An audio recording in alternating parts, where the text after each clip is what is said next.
Hello, everyone. This is Editing Taylor. Please excuse the fact that I look very rough and I was at the end of doing my makeup. I had been wearing this makeup for 3 hours at this point, had pulled off my lashes. There was glitter falling everywhere. My skin got hella oily. So please understand what's going on and enjoy the video. Hello, everyone. It is your boy Sonic798, and I'm back to do another video. I have some very, very exciting news pertaining to my bariatric surgery in the beginning, and then we're also going to talk about the insurance requirements for me to get covered under my insurance of getting bariatric surgery. So if you want to hear the good news and the special announcement and how to get coverage under bariatric surgery and insurance, stay tuned. We'll talk. I'll talk to you about the process, about what I've been going through. All right. So first thing, if you see this, I have a hair review up for this hair. If that goes up first, which you probably won't, because I'm probably going to put this one up first. I have lashes in that video. I don't now. I tore them hoes off. They were doing a lot. All right. Anyway, to the first announcement, we have a date for surgery. If this video goes up, I can tell you that we definitely have a date for surgery. Well, I have one, but we have to do a COVID test here because elective surgery and like everything, even though I am scared, but we're speaking it into existence. I should get the phone call for my COVID test to get COVID tested today. Mind you, it's 5:30 in the morning. I need to go to sleep. So my my surgery date is September the 1st, 2020, with Dr. Friesen at Greater Baltimore Medical Center, also known as GBMC, here in Baltimore, Maryland. So I'm super excited.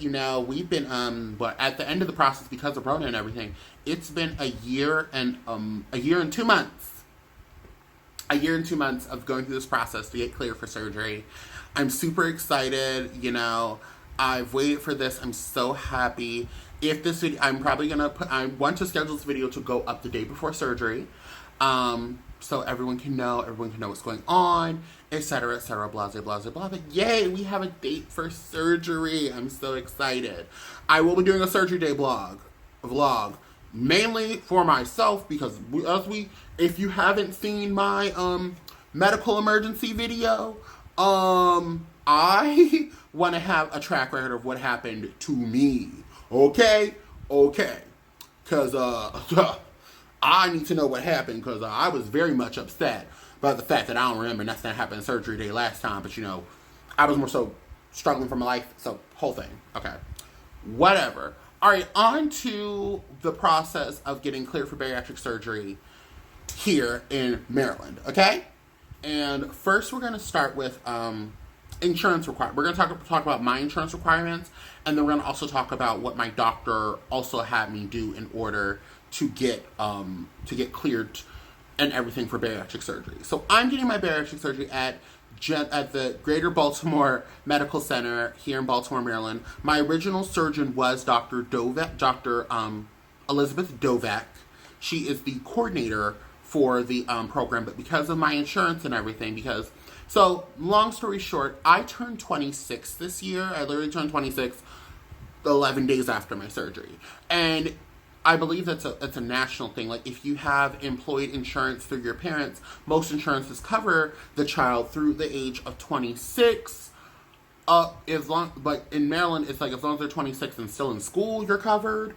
I'm still in school, so in college, so you're covered till you're 26. After that, you do have to get your own plan. I've already applied for the Affordable Care Act and Obamacare. I've gotten clear for that. It's literally the same plan, though, so either or. So in Maryland, the insurance that I have, thank God my mother's insurance is covering for it, is called Blue Cross Blue Shield Care. So it's Care First Blue Cross Blue Shield Maryland. This is according to obesity coverage. Oh, ring light, I'm sorry I blind you. Obesitycoverage.com. Under the insurance coverage, I can leave the link in the description box. So Blue Cross Blue Shield Maryland, so they call it BCBS Care First. We've always heard it as Care First Blue Cross Blue Shield. They cover weight loss surgery. To qualify for weight loss surgery, your policy must include coverage. Most of the plans include weight loss surgery coverage. I looked in them, especially once I thought I was going to have to do it on my Obamacare. It's covered in the majority of plans, unless you get like a super basic nothing plan. I also have therapists and stuff that I have to go to, so I needed my plan to be a little bit more extensive than what other basic plans were offering, even my job insurance. So according to the plans that do cover it, so the pre-approval requirements, morbid obesity, it can be cured through weight loss surgery. Blue Cross Blue Shield Care First Maryland has outlined the following requirements for a bariatric procedure with full coverage. And I've also been called, so I know they're covering it. The patient should be 18 years of age or older at the time of applying for the weight loss surgery. Check. The patient should be suffering from morbid obesity for a period of 2 years preceding the surgery. I have been clinically, because they diagnose you with morbid obesity once your BMI hits a certain point. I've been clinically morbidly obese for the last, almost 15 years. Because I've been severely overweight since I was like teen. I've been always overweight, but I think I jumped into like morbidly obese when I was 15. Once I hit high school, it was like, well, truthfully, even before that. But I've been, like, all the doctors have known that I've been morbidly obese. We're swooping our hair back. I'm trying to be cute. It's hot. I'm a fan on. It's hot. The patient should either have a BMI of over 40 or have a BMI in the 35 to 40 range, which is the morbidly obese range, with a comorbid condition. Comorbid conditions considered for approving surgery include diabetes, cardiovascular disease, sleep apnea, asthma, joint disease, and the patient needs to undergo a psychological evaluation to determine if he or she is prepared for surgery or whether or not he or she understands the procedure completely. The patient has to submit documentation that they have completed a diet plan program for at least 6 months or 2 programs of at least 3 months each in a 1-year period prior to surgery without success. The diet plan should not involve any surgical measures. So in Maryland, they cover gastric stapling, gastric bypass, gastric sleeve gastrectomy, adjustable gastric banding, and a biliopancreatic bypass with a dual dental switch. I am getting a gastric bypass. The ones that they do not cover is genololeal bypass, transoral gastroplasty, gastric wrapping, baliopancreatic bypass without a dual dental switch, or the gastric balloon. I also learned that like they also allegedly they cover revisions if revisions have to happen because of the gastric band, because gastric band is like slowly getting phased out because no one really gets the lap band anymore because there are way too many complications with the lap band. They do cover revisions if revisions are needed. And does it have to be a center of excellence? So the center of excellence thing really came into play because of how bariatric surgery was going here in Maryland. They just reopened elective surgeries here in Maryland. They allowed it like back in like May, but so everyone got pushed. So my original doctor was doing stuff out of a surgical center, but so our center is not considered a center of excellence. But you also, some plans that are like HMOs, I believe, not PPOs, because I have a PPO currently, I'm going to an HMO. HMOs, you have to have one that is a center doesn't require a center of excellence, but it has to be covered under your insurance. So, that being said, and it's like, do you have to have an in-network bariatric surgeon? No, it doesn't have to be in-network. However, it it is recommended that you go to a Blue Distinction Center, which is basically like a recommended hospital. Thank God my surgeon either way is in network. They're covered under Blue Cross Blue Shield, because I had to look into that just in case my surgery was going to happen after my insurance switched over. So I was covered in all those phrases. So now we're going to get into what was covered, what I had to do in the process. That's my insurance requirements. Now we're going to go into what I had to do in order to get cleared for bariatric surgery through my surgeon. All right, the things I had to do to get cleared for bariatric surgery under my surgeon were the following. So remember that 6 months of a diet program that that they told you in my insurance package. My surgeon actually has her own nutritionist that does that as well. The first one, we had to go once every 30 days, and a scheduled appointment. I had to pay a copay every time I went. And what we did was we would go in there, she would talk about like nutrition and everything. So the first one was a group session. It was me and about 8 or 9 other people who went to that one.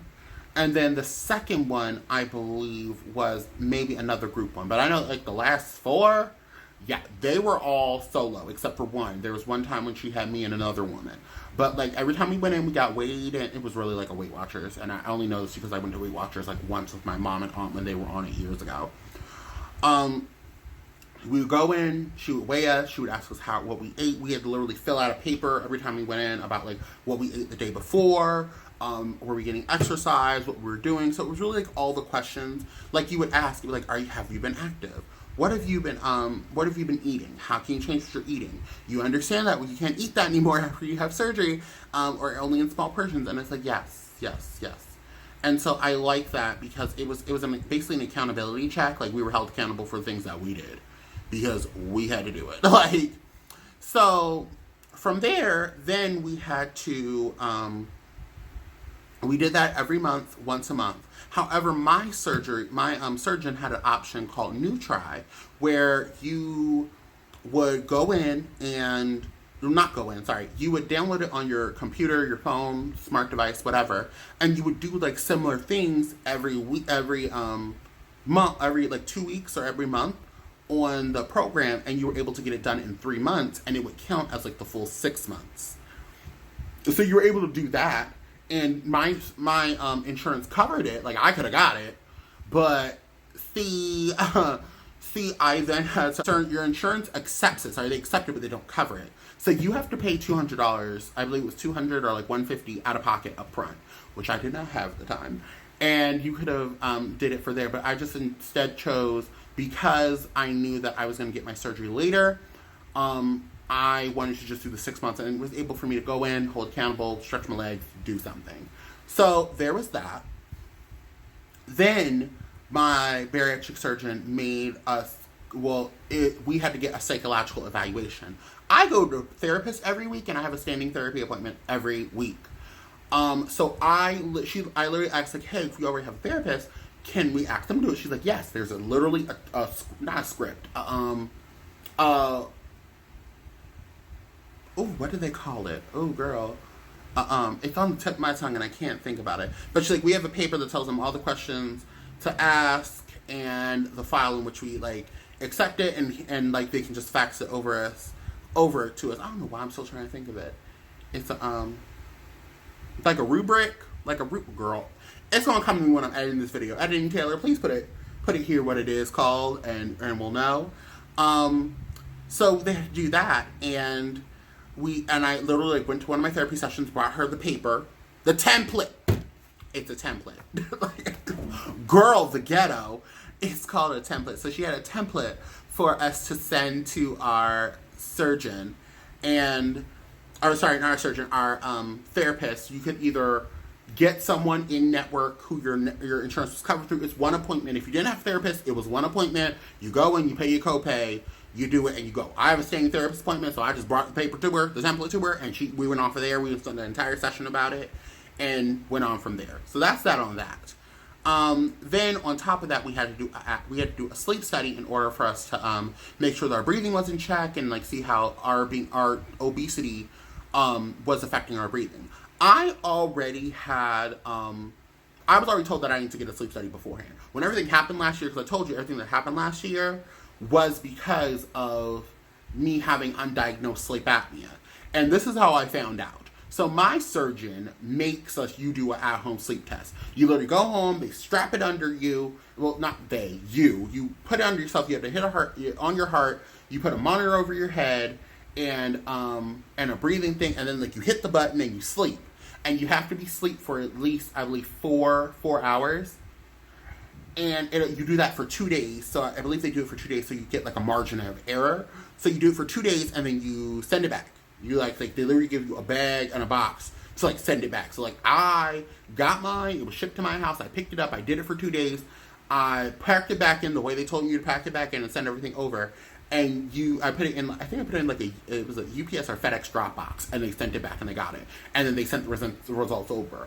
They found out how bad my sleep apnea was. I then was sent to a sleep specialist who wanted me to do another sleep study to get me cleared to get a CPAP machine. And once they found out that I had to do a sleep study, I did the first sleep study. Girl, that sleep technician was cute, girl. I'll never forget, that boy was cute. He was like 2 years older than me. He was fine, honey. Let me stop now. I was real thirsty because, girl. So I had to get a CPAP machine off of that sleep study, and then they saw that my numbers were increasing, and then but they saw my numbers were increasing, but they still wanted me to get like almost down to 0. So then I had to get a BiPAP machine. Girl, I had to go back for another sleep study, and I specifically scheduled it on a Saturday because I knew homeboy was gonna be there. And when I walked up in there, who was there? And he remembered me. Girl, I was thirsty, so thirsty, and he was so cute. But I don't think he ever gonna see this. But girl, that man was fine. Anyway, so if you have a CPAP machine, my insurance then, in order to cover bariatric surgery, has the extra stipulation that you have to be using your CPAP machine at the recommended level for 3 months consecutively. You can even the CPAP distributors that I use, they have a requirement what their minimum is that they send into my insurance. So. But the thing is that since I went from had my CPAP for 3 months, then had my sleep study done, I had to then get upgraded to a BiPAP. The 3-month period restarted because I got a new machine and it wiped all my old data out. I was pissed. I was so upset. But they're like, yeah, since you got a new machine, it resets everything, so you have to get your BiPAP now has to be your BiPAP. Now you have to be on that for 3 months to get cleared. However, I still had like 2 or 3 more appointments to go to, so I was like, that was fine. I then, after that, because of everything that happened last year, and everything that happened last year has a big like result of why this happened. So everything that happened last year, I had to get a heart specialist to make sure that my heart was okay. So I had to go to a heart specialist, and then they made me do a stress test, which I pushed myself in that stress test to make sure that I got the right score because I was trying to get this surgery. And my bariatric surgeon will only see me if after everything was said to get the cardiac clearance, which that was cardiac clearance, the stress test, my referral from my doctor. I think I said that you have to get a referral from your doctor, primary care, and your psychiatric evaluation. Plus, they have to send in that report. So once I had all 5 of those things, or however many I counted, all of those things sent into my bariatric surgeon, she then said that, like, okay, you're cleared for surgery. Then I had to wait for her to schedule my final appointment, which was a month out. So after that, they scheduled the final. It was a group final. It was a group final appointment. It's kind of similar to how they did the first appointment. I think I said that. If I didn't clarify, the first appointment was literally us going in, and we all sat down, we all got introduced. She pulled all of us one by one to the side to explain which surgery we thought was best. I told her I was going to get the sleeve, but now I want the bypass because I trust you enough, because I had saw the prerequisite for a different program, and their bypass, like, their portion of the bypass had me very scared. But I trust my surgeon, and now the surgeon she's referred me to, enough with the bypass to have that done. So we did that. So then it was literally the same thing, but this time, since we're in the era of a pandemic, we did it through a Zoom call, and then she individually Zoom called us afterwards. And it was the same thing. She was like, okay, but because I have sleep apnea, and my sleep apnea was so severe, in Maryland, they had just restarted doing elective surgery back in May. My surgeon didn't start until like the middle of May. So she was pushed so far back that, like, she decided to do a lot of them as outpatient, which is going to be outpatient again. She decided to do it as a outpatient procedure at a surgery center. My insurance covered me going to the surgery center. However, because I had sleep apnea and everything that happened at last year, like, she wanted to be better safe than sorry and told them, like, hey, because you have sleep apnea and everything that's on your record, we need for you to have it in the hospital. I'm like, that's fine. I'm okay with that because I would prefer not to have anything that happened last year happen ever again to me. Very much so. So I said, okay, so what can we do? And because she said that her hospital scheduling, she could get me in literally like with the quickness if I got it at the surgery center. But because I'm waiting for the hospital, she's booked a month out. And at this point, I literally had my final appointment on like August? No, it was August. It was the first week of August. So I'm like, girl, A, school starts, B, my insurance expires. So we need to figure out what we're doing very quickly because I need to know what I'm going to do with this. And she's like, okay, I'll see what I can do. I'll see if I can pull some strings. She forwarded me right over to her other surgeon, and that's what happened. So I'm scheduled, and that was basically the whole process. So now I'm scheduled to have my surgery on September the 1st, willing that my COVID test comes back, which I'm also scared for because, so I had to get I did my pre-surgery vitals, what do they call it? My pre-op appointment, they do blood work and everything, send that over to my surgeon. That literally should be getting to them either yesterday or today. I think it got to them yesterday because she quaintly called me and confirmed everything yesterday. However, I need to get my COVID test, like, literally before the week ends because I need to know because my surgery is on a Tuesday. And I would like to know when my surgery is happening before all this happens, Hello, it's Editing Taylor back again. So, what I said before I cut out and ran out of memory is that my COVID test I am scared for because I tested positive for COVID back in May. However, I've recovered from it. But according to my primary care doctor, when I went to go get my pre-op visit, the CDC has updated the policy saying that you shouldn't be getting tested for COVID within the first 6 months of your recovery because you still could be possibly able to test positive for COVID, and it would give you a false positive because even though the virus is dead inside your body, it will still register as a positive and active